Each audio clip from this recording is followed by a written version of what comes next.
नमस्कार, देशोन्नतीमध्ये मी साक्षी आपलं स्वागत करते। बघूया प्रदेशच्या आजच्या टॉप 10 बातम्या। शिर्डीतील मोफत अन्न छत्रासंदर्भात शिर्डी संस्थानाकडून वाढती गुन्हेगारी रोखण्यासाठी मोठा निर्णय घेण्यात आला आहे। आता साईबाबांच्या दर्शनासाठी आलेल्या भाविकांना टोकन पद्धतीने मोफत भोजन दिले जाणार आहे। साईबाबांच्या दर्शनानंतर रांगेतील उदी काउंटरवर हे कूपन वितरित केले जाणार आहे। या पार्श्वभूमीवर खासदार सुजय विखेंनी वाढत्या गुन्हेगारीबद्दल केलेले वक्तव्य लक्षात घेता आता साई संस्थानाने हा निर्णय घेतला आहे। सोयाबीन खरेदीचा चिमगा काही अजून संपलेला नाही। हे सरकार वारंवार मुदतवाढीचे नाट्य करून शेतकऱ्यांवर उपकार केल्याचे भासवत असल्याचा आरोप विरोधक करत आहेत। तर शेतकरी शेती प्रश्नावर अजूनही सरकार इतके गोंधळलेला का आहे असा खरा सवाल करत आहे। सोयाबीनचे उत्पादन चांगले असताना सारखा हेडलाईनचा पाढा वाचणाऱ्या सरकारवर शेतकरी संतापले आहेत।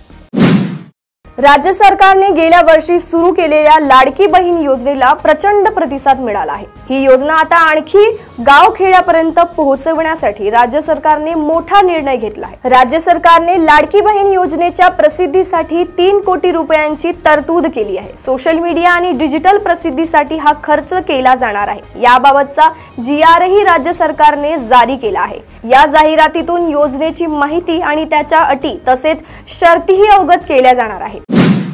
लाडकी बहीण योजना संदर्भात बच्चू कडू यांनी सरकारला खडे बोल सुनावले आहे। ही स्कीम लाडक्या बहिणींसाठी नव्हती तर सत्तेत येण्यासाठी होती। सत्तेत येण्यासाठी करोडो लाडक्या बहिणीची चाचपणी न करता त्यांना पैसे देऊन टाकले असा आरोप बच्चू कडू यांनी केला आहे। सरकारने मतं घेतली मात्र आता लाडक्या बहिणीचे पैसे बंद करणार ही त्यांची फसवणूक आहे। त्यामुळे त्यांची फसवणूक झाली त्या लाडक्या बहिणींनी आता रस्त्यावर उतरण्याची गरज आहे असेही बच्चू कडू म्हणाले आहेत।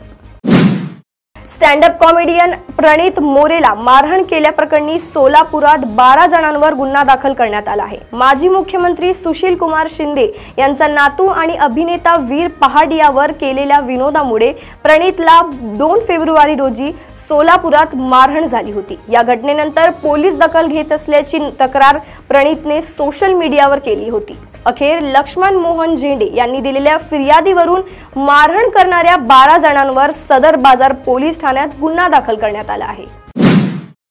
बीड जिल्ह्यातून आणखी एक धक्कादायक प्रकरण समोर आलं आहे। खंडणी प्रकरणात तुरुंगात असलेल्या वाल्मिक कराडचे व्हिडिओ बघितले म्हणून अशोक मोहिते नावाच्या तरुणाला बेदम मारहाण करण्यात आली आहे। त्याची प्रकृती चिंताजनक असून त्याला आता लातूर येथील हॉस्पिटलमध्ये हलविण्यात आलं आहे। केज तालुक्याच्या कर्नडी गावातील हे प्रकरण आहे। अशोक मोहितेला मारहाण करणारे संतोष देशमुख हत्या प्रकरणात फराज असल्याचे कृष्णा आंधळेचे मित्र असल्याचं बोललं जात आहे। पुण्यातून अतिशय धक्कादायक बातमी समोर आली आहे। भाजी खरेदी करताना झालेल्या वादातून एका ग्राहकाने भाजी विक्रेत्यावर थेट वार केल्याची घटना घडली आहे। खडकी येथील संजय गांधी भाजी मंडईत हा धक्कादायक प्रकार घडला, त्यामुळे प्रचंड खळबळ माजली आहे। भाजी विक्रेत्याच्या खुनाचा प्रयत्न केल्याप्रकरणी खडकी पोलिसांनी आरोपी ग्राहकाविरुद्ध गुन्हा दाखल केला आहे। हल्ल्यात भाजी विक्रेते शौकत बाबमिया हे गंभीर जखमी झाले असून त्यांच्यावर रुग्णालयात उपचार सुरू आहेत। अन्न व नागरी पुरवठा मंत्री धनंजय मुंडे यांच्या अडचणीत वाढ झाली आहे। करुणा शर्मा यांनी धनंजय मुंडे यांच्यावर केलेले आरोप कोर्टाने अशंत मान्य केले आहेत। वांद्रे फॅमिली कोर्टाने धनंजय मुंडे यांना करुणा शर्मा यांना दर महिन्याला 2 लाख रुपये पोटगी देण्याचे आदेश दिले आहेत। हा खटला जिंकल्यानंतर आता करुणा शर्मा या ॲक्शन मोडवर आल्या आहेत। करुणा शर्मा यांनी नुकतंच पत्रकार परिषद घेतली। या पत्रकार परिषदेत त्यांनी अनेक खळबळजनक खुलासे केले। यावेळी करुणा शर्मा यांनी मी धनंजय मुंडेंच्या संपूर्ण संपत्तीवर दावा करणार असल्याचे म्हटले आहे। पालघर तालुक्यातील मनोर येथे लाल बहादूर शास्त्री विद्यालयात 10वीच्या विद्यार्थ्यांचा निरोप समारंभाच्या कार्यक्रमादरम्यान भावविवश झालेल्या शिक्षकाचा राष्ट्रगीत सुरू असताना व्यासपीठावर कोसळून मृत्यू झाल्याची घटना समोर आली आहे। संजय लोहार असं या शिक्षकाचं नाव असून या शाळेत 10वीच्या विद्यार्थ्यांचा निरोप समारंभ आयोजित करण्यात आला होता। मात्र शिक्षकाच्या निधनामुळे संपूर्ण परिसरात शोककळा पसरली आहे।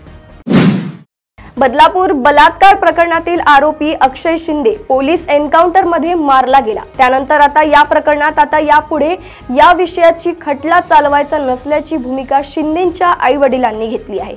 आमच्यावर कुणाचाही दबाव नाही, आम्हालाही धावपळ आता जमत नाही अशी बाजू त्यांनी मांडली असून दरम्यान उद्या या प्रकरणावर पुन्हा सुनावणी होणार आहे। प्रदेशातील अशाच टॉप 10 बातम्या जाणून घेण्यासाठी बघत रहा देशोन्नती। नमस्कार। ठळक घडामोडींसाठी देशोन्नती न्यूज चॅनलला सबस्क्राइब करा आणि बेल आयकॉन प्रेस करा।